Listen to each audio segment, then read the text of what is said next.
ভাইগো তোমার একটি ভোটে লাঙ্গল মার্কা যাবে জিতে। প্রিয় এলাকাবাসী,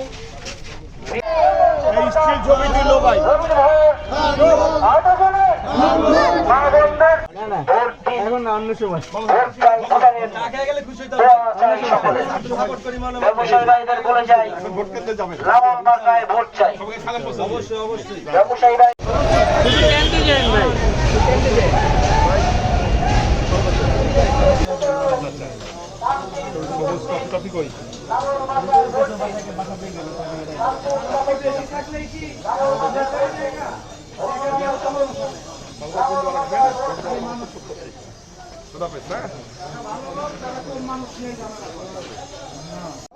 লাঙ্গল মার্কা জাতীয় পার্টির মার্কা, লাঙ্গল মার্কা এরশাদের মার্কা, লাঙ্গল মার্কা জিএম কাদেরের মার্কা, লাঙ্গল মার্কা নবীন ভাইয়ের সালাম দিন, লাঙ্গল মার্কায় ভোট দিন, উন্নয়নের লাঙ্গল মার্কায় ভোট দিন।